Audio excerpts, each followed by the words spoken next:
नमस्कार साथियों, एक बार फिर से स्वागत है आपका अपना YouTube चैनल साइंस गुरु रवि में। दोस्तों, जैसा कि आपने थंबनेल और टाइटल में देखा, आज की इस वीडियो में हम बात करने वाले हैं हेमिकोर्डेटा फाइलम के बारे में। दोस्तों, सभी प्रतियोगी परीक्षाओं को ध्यान में रखते हुए हेमिकोर्डेटा फाइलम से जितने भी इंपॉर्टेंट क्वेश्चन बनते हैं, आज की इस वीडियो में हम उन्हीं क्वेश्चनों के बारे में चर्चा करने वाले हैं। दोस्तों, मैं आपको बता दूं, हम वीडियो में वही क्वेश्चन लेते हैं जो या तो पिछले एग्जामों में पूछे गए हैं या फिर दोस्तों आगे पूछे जाने की संभावना रहती है। दोस्तों, आपको सेशन में बहुत ही मजा आने वाला है, बहुत ही इंटरेस्ट आने वाला है। प्लीज वीडियो के अंत तक जरूर बने रहे। दोस्तों, आपका समय खराब ना करते हुए आज की क्लास स्टार्ट करते हैं। दोस्तों, क्वेश्चन नंबर 1 आपकी एग्जाम के पॉइंट ऑफ व्यू से बहुत ही ज्यादा इंपॉर्टेंट है। दोस्तों, क्वेश्चन नंबर 1 कहता है कि निम्न में से किस संघ के प्राणी समुद्री पानी में रहते हैं। दोस्तों, आपके ऑप्शंस है हेमिकोर्डेटा, ऑप्शन नंबर बी है इकाइनोडर्मेटा, ऑप्शन नंबर सी है टिनोफोरा, ऑप्शन नंबर डी है उपरोक्त सभी। दोस्तों, अगर आपको इनमें से किसी क्वेश्चन का आंसर आता है तो आप कमेंट बॉक्स में बता सकते हो। फिलहाल दोस्तों, मैं आपको बता दूं, आपका जो राइट आंसर होगा वो होगा दोस्तों ऑप्शन नंबर डी, उपरोक्त सभी। क्यों होगा दोस्तों? क्योंकि ये 3 फाइलम है। दोस्तों, आपको पता है एनिमल किंगडम को 11 फाइलम में बांटा गया है, जिनमें से दोस्तों ये 3 फाइलम है। ये तीनों के तीनों ही फाइलम दोस्तों, ये तीनों के तीनों ही दोस्तों समुद्री पानी में रहते हैं, समुद्री पानी में रहते हैं। दोस्तों, आपने एक फाइलम का नाम सुना होगा अर्थ्रोपोडा, अर्थ्रोपोडा। दोस्तों, अर्थ्रोपोडा जो फाइलम होता है, ये दोस्तों जंतु जगत का सबसे बड़ा फाइलम है। जंतु जगत का सबसे बड़ा फाइलम है। कौन सा दोस्तों? अर्थ्रोपोडा। इस संघ के दोस्तों जो प्राणी है, इस संघ के जो प्राणी है दोस्तों, वो भैया पानी में भी रह सकते हैं, धरती पर भी रह सकते हैं और भैया वायु में भी रह सकते हैं। ये आपको ध्यान रखना है। अगर दोस्तों मैं मोलस्क का संघ की बात करूं तो दोस्तों मोलस्क का जो फाइलम है, मोलस्क का जो संघ है, ये भैया जंतु जगत का दूसरा सबसे बड़ा संघ है। और दोस्तों इस संघ में जो जीव आते हैं, ऑक्टोपस, सीप, घोंगा, ये भैया पानी में भी रहते हैं और दोस्तों स्थल यानी कि धरती पर भी रहते हैं। तो दोस्तों ये बातें आपको ध्यान रखनी है। इसके अलावा दोस्तों आपको क्या ध्यान रखना है कि जो हेमिकोर्डेटा संघ के जो प्राणी है दोस्तों, उनकी संरचना कैसी होती है, क्योंकि इस वीडियो में दोस्तों हम हेमिकोर्डेटा संघ के बारे में ही पढ़ने वाले हैं। तो दोस्तों इसकी जो संरचना होती है वो दोस्तों कीट के समान होती है। इनके जीवों की जो संरचना होती है दोस्तों, वो कीट के समान होती है। दोस्तों आपको ये भी ध्यान रखना है, हेमिकोर्डेटा संघ के जो जीव होते हैं वो आलसी होते हैं। आलसी क्यों होते हैं दोस्तों? क्योंकि ये समुद्र में जमीन में नीचे धसे हुए होते हैं। समुद्र के नीचे जो जमीन होती है, इस जमीन में धसे हुए होते हैं, धसे हुए होते हैं। और दोस्तों ये भोजन क्या करते हैं? तो भैया ये मिट्टी से अपने पोषण लेते हैं। मिट्टी और पानी से दोस्तों ये अपना पोषण लेते हैं। तो अगर आपसे क्वेश्चन पूछा जाए कि उस फाइलम का आपको नाम बताना है जिसके जो प्राणी है वो दोस्तों मिट्टी खाते हो, तो दोस्तों वो संघ कौन सा है, वो फाइलम कौन सा है? तो भैया हेमिकोर्डेटा फाइलम है। आशा करता हूं दोस्तों इतनी सारी बातें आपको बहुत अच्छे से समझ में आ गई होगी। स्क्रीनशॉट नहीं लिया है तो स्क्रीनशॉट ले लीजिए और अब चलते हैं दोस्तों अगले क्वेश्चन की ओर। दोस्तों अब बात करते हैं क्वेश्चन नंबर 2 की। जैसा कि दोस्तों मैं आपसे हर बार कहता हूं कि एनिमल किंगडम में भैया एग्जाम्पल याद करने पड़ेंगे, और एग्जाम्पल दोस्तों इस चैप्टर के पॉइंट ऑफ व्यू से बहुत ही ज्यादा इंपॉर्टेंट है। इसलिए दोस्तों आपको प्रत्येक फाइलम के एग्जाम्पल याद होने जरूरी है। बात क्लियर है? क्वेश्चन नंबर 2 कहता है दोस्तों कि हेमिकोर्डेटा फाइलम के उदाहरण है। दोस्तों आपके ऑप्शंस है, ऑप्शन नंबर 1 बेलेनो गैलोसिस, ऑप्शन नंबर बी है सेको गैलोसिस, ऑप्शन नंबर सी है दोनों, ऑप्शन नंबर डी है कोई नहीं। तो भैया आपका जो राइट आंसर होगा वो होगा दोस्तों ऑप्शन नंबर सी दोनों। कहने का मतलब दोस्तों हेमिकोर्डेटा फाइलम के जो उदाहरण है, जो जीव है वो दोस्तों ये है दो, जो अधिकांश आपसे एग्जाम में पूछे जाते हैं। पहला है दोस्तों बेलेनोगेलोसिस और दूसरा है दोस्तों सेकोगेलोसिस। बात क्लियर है।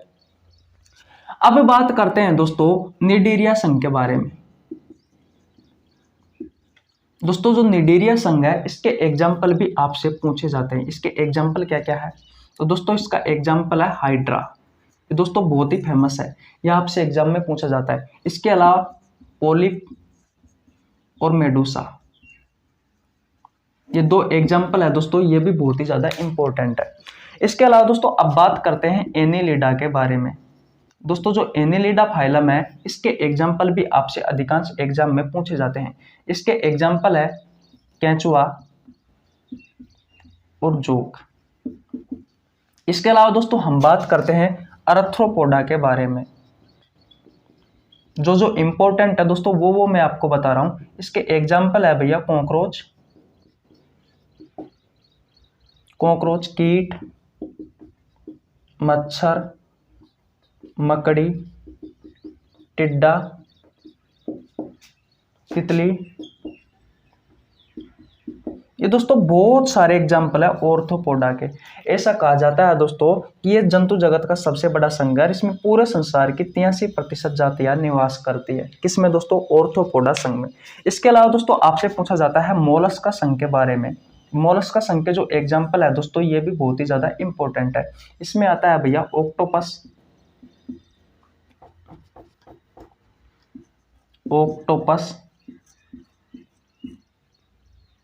सीप और घोंघा। ये दोस्तों मोलस्का संघ के एग्जाम्पल है। स्क्रीनशॉट ले लीजिए। एक बार और बता देता हूं दोस्तों, अगर आपसे निडेरिया के बारे में पूछे दोस्तों तो हाइड्रा, पोलिप्स और मेडुला इसके बहुत अच्छे एग्जाम्पल है निडेरिया फाइलम के। एनिलिडा के बारे में बात करें तो दोस्तों अगर आपसे एग्जाम में क्वेश्चन पूछेगा एनिलिडा से तो भैया दो एग्जाम्पल ही है, यही आएंगे, केंचुआ और जोक। मोलस्का संघ के ऑक्टोपस, सीप और घोंघा। ऑर्थोपोडा संघ की बात करो दोस्तों तो कॉकरोच हो गया, कीट हो गए, मच्छर हो गए, मकड़ी, टिड्डा, तितलियां। दोस्तों इसमें पूरे संसार की 83% जातियां निवास करती है, इसलिए इसे जंतु जगत का सबसे बड़ा संघ भी माना जाता है। मोलस्का जंतु जगत का दूसरा सबसे बड़ा संघ है। तो दोस्तों अब चलते हैं हम अगले क्वेश्चन की ओर। दोस्तों अब बात करते हैं क्वेश्चन नंबर 3 की। देखिए भैया क्वेश्चन नंबर 3 क्या कहता है। क्वेश्चन नंबर 3 कहता है कि निम्न में से किस संघ के प्राणियों में बाह्य निषेचन होता है? ऑप्शन नंबर ए है दोस्तों पोरीफेरा, ऑप्शन नंबर बी है निडीरिया, ऑप्शन नंबर सी है टीनोफेरा, ऑप्शन नंबर डी है हेमिकोर्डेटा। दोस्तों अगर आपको इनमें से किसी क्वेश्चन का आंसर आता है तो आप कमेंट बॉक्स में बता सकते हो। दोस्तों फिलहाल मैं आपको बता दूं, आपका जो राइट आंसर होगा वो होगा दोस्तों ऑप्शन नंबर डी हेमिकोर्डेटा। सबसे पहले दोस्तों आपको ध्यान रखना है कि इस संघ में जो जीव होगा उसमें नर अलग होगा और दोस्तों मादा अलग होगी, यानी कि इसके नर के लैंगिक अंग अलग अलग होंगे और मादा के अलग अलग होंगे। बात क्लियर है। नर से दोस्तों आपको पता है शुक्राणु निकलेगा और मादा से अंडाणु निकलेगा।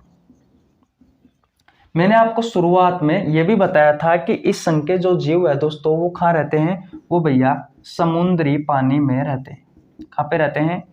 समुद्री पानी में रहते हैं। तो कहने का मतलब दोस्तों इनके शरीर से शुक्राणु पानी में गया, यानी कि शरीर से बाहर गया। दोस्तों पानी में इन दोनों के बीच में निषेचन होता है और निषेचन होकर के एक नए जीव का निर्माण होता है। तो दोस्तों मैं आपसे कहने का मतलब ये है, मेरा यही कहना चाहता हूं कि भैया इसमें जो निषेचन की जो प्रोसेस होती है वो दोस्तों शरीर में नहीं होती, इनके शरीर से बाहर होती है, यानी कि पानी में होती है और दोस्तों नए जीव का निर्माण होता है। आशा करता हूं ये क्वेश्चन आपको बहुत अच्छे से समझ में आ गया होगा। अब चलते हैं दोस्तों अगले क्वेश्चन की ओर। दोस्तों अब बात करते हैं क्वेश्चन नंबर 4 की। देखिए भैया क्वेश्चन नंबर 4 भी आपकी एग्जाम के पॉइंट ऑफ व्यू से बहुत ही ज्यादा इंपॉर्टेंट है। क्वेश्चन नंबर 4 कहता है कि हेमिकोर्डेटा फाइलम के जीवों का उत्सर्जी अंग है। आपके ऑप्शंस है दोस्तों प्रोबेसिस ग्रंथि, ऑप्शन नंबर बी है मेलपिगियन नलिका, ऑप्शन नंबर सी है नेफ्रेडिया, ऑप्शन नंबर डी है रेनेट कोशिका। तो दोस्तों आपका जो राइट आंसर होगा दोस्तों वो होगा भैया ऑप्शन नंबर ए प्रोबोसिस ग्रंथि। दोस्तों प्रोबोसिस ग्रंथि के द्वारा जो हेमिकोर्डेटा जो फाइलम है इसके जो जीव है दोस्तों वो भैया उत्सर्जन करते हैं। किसके द्वारा करते हैं भैया? तो दोस्तों आपको ध्यान रखना है प्रोबोसिस ग्रंथि के द्वारा हेमिकोर्डेटा फाइलम के जीव उत्सर्जन करते हैं, यानी कि उत्सर्जी अंग है ये। बात क्लियर है? अगर दोस्तों मैं आपसे क्वेश्चन पूछूं कि भैया जो कीट होते हैं उन कीटों का उत्सर्जी अंग कौन सा है, तो दोस्तों कीटों का जो उत्सर्जी अंग होता है वो होता है मेलपिगियन नलिका। ये दोस्तों आपसे एग्जाम में पहले पूछा गया है। बात क्लियर है? अगर मैं आपसे पूछूं दोस्तों कि जो एनिलिडा जो संघ होता है, इस संघ के एग्जाम्पल बात करूं दोस्तों मैं, तो जैसे कि जोग और जो केंचुआ होता है, इनका उत्सर्जी अंग कौन सा होता है? तो दोस्तों आपको ध्यान रखना है इनका उत्सर्जी अंग होता है नेफ्रीडिया। क्या होता है दोस्तों? नेफ्रीडिया। यह भी दोस्तों आपके एग्जाम के पॉइंट ऑफ व्यू से बहुत ही ज्यादा इंपॉर्टेंट है। इसके अलावा दोस्तों अगर मैं आपसे पूछूं कि भैया जो एस्के हेलमेंथीज जो फाइलम है, एस्के हेलमेंथीज जो फाइलम है, उस संघ के जीवों का उत्सर्जी अंग कौन सा है? तो दोस्तों उस संघ के जीवों का उत्सर्जी अंग है भैया रेनेट कोशिका। मैंने क्या कहा दोस्तों कि एस्के हेलमेंथीज फाइलम के जीवों का जो उत्सर्जी अंग है दोस्तों वो कौन सा है? रेनेट कोशिका। अगर दोस्तों आपसे क्वेश्चन पूछा जाए कि भैया प्लेटीहेलमिन्थीज फाइलम के जीवों का उत्सर्जी अंग कौन सा है, तो दोस्तों आपको ध्यान रखना है ज्वाला कोशिका। आशा करता हूं दोस्तों ये क्वेश्चन आपको बहुत अच्छे से समझ में आ गया होगा। स्क्रीनशॉट नहीं लिया है तो स्क्रीनशॉट ले लीजिए, एक बार और रिवीजन करवा देता हूं। दोस्तों मैंने आपसे पहले पूछा है कि हेमिकोर्डेटा फाइलम के जो जीव होते हैं उनका उत्सर्जी अंग कौन सा है, तो दोस्तों आपको ध्यान रखना है प्रोबोसिस ग्रंथि होती है। बात क्लियर है? अगर आपसे क्वेश्चन पूछा जाए कि जो कीट होते हैं उनका उत्सर्जी अंग कौन सा है, तो भैया उनका उत्सर्जी अंग होता है मेलपिगियन नलिका। बात क्लियर है? दोस्तों एनिलिडा संघ की बात करो जिसमें दोस्तों जोक आता है, केंचुआ आता है, उस संघ के जीवों का उत्सर्जी अंग कौन सा है, तो दोस्तों नेफ्रीडिया है। बात क्लियर है? एग्जाम में पूछे जाते हैं, इनको हल्के में मत लेना इन क्वेश्चनों को। इसके अलावा दोस्तों मैं बात करूं तो एस्के हेलमेंथीज संघ की, तो दोस्तों एस्के हेलमेंथीज संघ के जो प्राणी है, जो जीव है, उनका उत्सर्जी अंग कौन सा है, तो भैया रेनेट कोशिका है। कौन सी कोशिका है? रेनेट कोशिका है। इसके अलावा दोस्तों मैं बात करूं प्लेटीहेलमिन्थीज फाइलम के बारे में, तो दोस्तों इन जीवों का जो उत्सर्जी अंग है दोस्तों वो है ज्वाला कोशिका। आशा करता हूं दोस्तों ये क्वेश्चन आपको बहुत अच्छे से समझ में आ गया होगा। अब चलते हैं दोस्तों अगले क्वेश्चन की ओर। दोस्तों आज का हमारा अंतिम क्वेश्चन है क्वेश्चन नंबर 5 हेमिकोर्डेटा फाइलम से संबंधित, और इस क्वेश्चन में दोस्तों आपको बहुत सारी जानकारी मिलने वाली है। दोस्तों आपका क्वेश्चन नंबर 5 है भैया हेमिकोर्डेटा फाइलम से संबंधित सत्य कथन है। दोस्तों आपके ऑप्शंस है, यह जीव मिट्टी खाते हैं। ऑप्शन नंबर बी है इनमें श्वास लेने के लिए गलफड़े होते हैं। ऑप्शन नंबर सी है इसमें गेम सेल्स पाई जाती है। ऑप्शन नंबर डी इसमें खुला परिसंचरण होता है, और ऑप्शन नंबर ई है उपरोक्त सभी। तो भैया आपका जो राइट आंसर होगा वो होगा दोस्तों ऑप्शन नंबर ई उपरोक्त सभी। देखिए दोस्तों एक एक को समझते हैं किस तरीके से इसमें ऑप्शन नंबर ई हुआ है। यह जीव मिट्टी खाते हैं। दोस्तों इस संघ के जो जीव है मैंने आपको बताया था कि ये भैया समुद्र में जमीन के नीचे धसे होते हैं, ये आलसी होते हैं, और ये दोस्तों मिट्टी से अपना पोषण लेते हैं। मिट्टी में दोस्तों जो खनिज तत्व होते हैं उनसे अपना पोषण लेते हैं। तो दोस्तों पहला कथन आपका राइट हो गया। दूसरा कथन की बात करूं तो इनमें श्वास लेने के लिए गलफड़े होते हैं। बिल्कुल दोस्तों ये समुद्र में होते हैं, ये गलफड़ों के द्वारा अपना शोषण करते हैं। बात क्लियर है? तो दोस्तों दूसरा कथन भी आपका सही हो गया। तीसरे कथन की बात करो दोस्तों तो जर्म सेल पाई जाती है। दोस्तों ये जर्म सेल्स 3 परतों का निर्माण करती है। एक्टोडर्म ये सबसे बाहरी परत होती है, फिर आती है मीजोडर्म ये मध्य वाली परत होती है, और एंडोडर्म ये सबसे अंदर वाली परत होती है। दोस्तों तो आपको ध्यान रखना है इस संघ के जीवों के अंगों का निर्माण इन परतों से ही होता है। बात क्लियर है? तो भैया ऑप्शन नंबर सी भी राइट हो जाएगा। ऑप्शन नंबर डी की बात करें तो इसमें खुला परिसंचरण होता है। दोस्तों परिसंचरण की बात करो दोस्तों तो 2 प्रकार का होता है, एक होता है खुला और एक होता है बंद। दोस्तों खुला परिसंचरण दोस्तों इसमें क्या होता है, जो आपका ब्लड होता है ये ब्लड भैया सेल में टिश्यू के मध्य घूमता रहता है। बात क्लियर है? सेल दोस्तों कोशिका होती है, टिश्यू उत्तक होता है। बात क्लियर है?